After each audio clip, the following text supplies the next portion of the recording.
My name is Emily, and on a cold night in December of 2022, I had a near-death experience where I firmly believe that Jesus himself showed me the dangers of technology in my generation.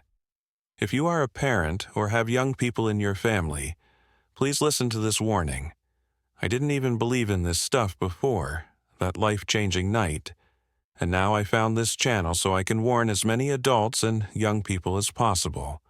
And please comment below if you believe me, if you agree or disagree with this vision. So here we go. It was a normal Friday night.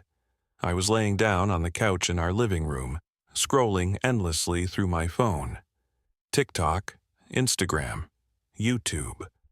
I was trapped in an endless cycle of content that didn't seem to mean much, but somehow I couldn't stop hours passed without me realizing it. My parents had gone to bed, my brothers and sisters were in their rooms, and I was alone with the glow of my screen. I felt a strange dizziness come over me like the room was spinning. I thought, maybe I had stared at the screen for too long, or maybe my blood sugar was too low. I told myself I'd just get up and get some water. But before I could move, everything went black. The next thing I knew, I wasn't in my living room anymore. I was floating above my body, staring down at myself. There, I was slumped over on the couch with my phone still glowing in my hand. I felt panic and confusion. Was I dead? What was happening? I tried to cry out, but no sound came. That's when a blinding light filled the room, cutting through the darkness like nothing I'd ever seen.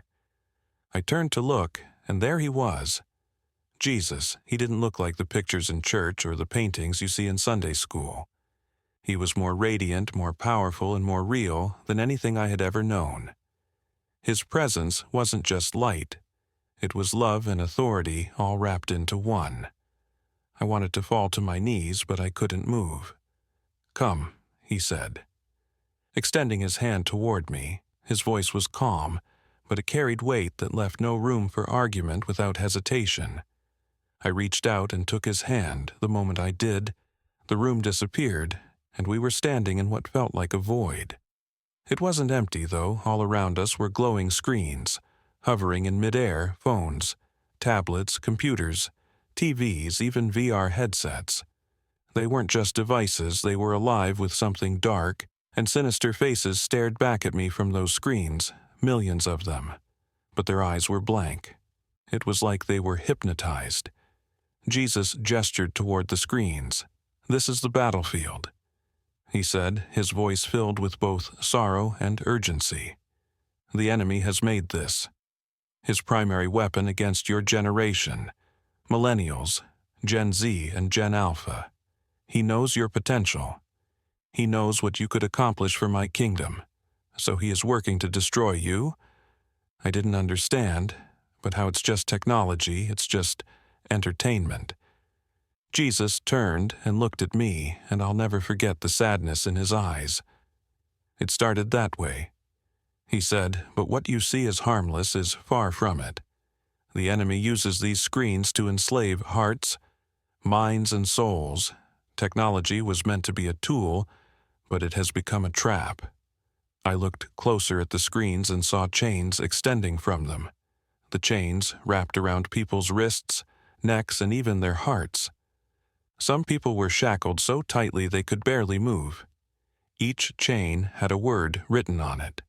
Comparison, anxiety, lust, distraction, pride, envy. The words burned into my mind. "They don't even know they're chained," I whispered. "That's the enemy's greatest trick." Jesus replied to enslave them without their knowledge. As I stared at the screens, they suddenly turned red. Flames flickered at the edges, and I saw a terrifying symbol glowing on every screen. It wasn't just on the devices, though. It started to appear on people's foreheads and hands, as if being burned into their skin. "What is that?" I asked, my voice shaking. Jesus looked at me with a seriousness that made my heart stop. "It is not yet the mark of the beast," he said, "but it is conditioning them to accept it. The enemy is preparing their hearts to worship him instead of me. They are being trained to value convenience, approval, and instant gratification above all else. When the time comes, they will accept the mark without question. I couldn't breathe. I thought about how many hours I had spent staring at my phone, how many times I had felt worthless because of what I saw online.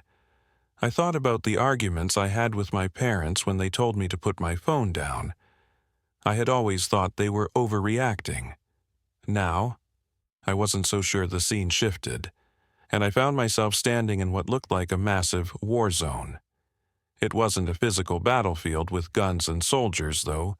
Instead, it was filled with families, parents, grandparents, children, teens. All of them were standing on one side of the battlefield, but they weren't fighting together. The older generations were yelling at the younger ones, accusing them of being lazy, selfish, and addicted. The younger generations were yelling back, blaming their parents for not understanding or for creating the very problems they were dealing with. Meanwhile, the enemy stood in the shadows, laughing as he sweat division. They are supposed to be united. Jesus said, his voice heavy with sadness, but the enemy has turned them against each other. The older generations must wake up and see that their children and grandchildren are under attack. They must fight for them, not against them. How I asked, what can they do? They must pray. Jesus said they must teach my word. They must set an example by putting me above all else. Even their own distractions. Many of them have been lulled to sleep by the same devices. I looked around and saw older people glued to their phones too, scrolling through news or playing games while their children wandered into the darkness. The next thing I saw broke my heart. It was a church service, but it wasn't like any church I had ever been to. The sanctuary was filled with people, but most of them weren't paying attention. Some were scrolling on their phones during worship. Others were taking selfies during the sermon. The pastor was preaching passionately, but his words seemed to fall on deaf ears.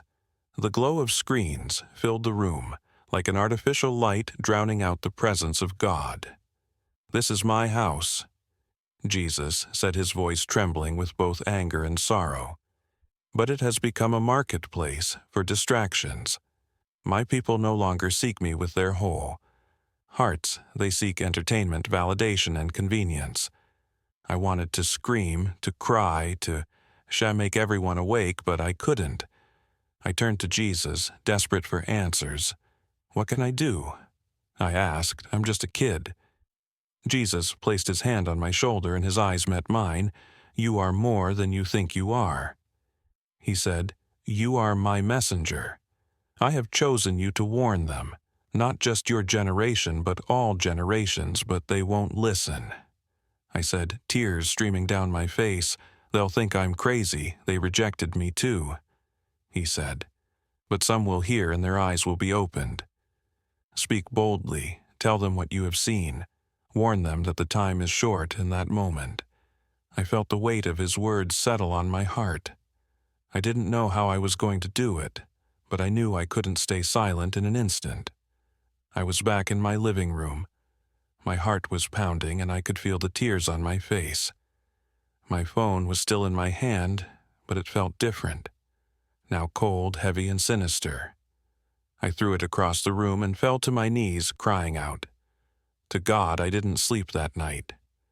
Instead, I prayed like I had never prayed before.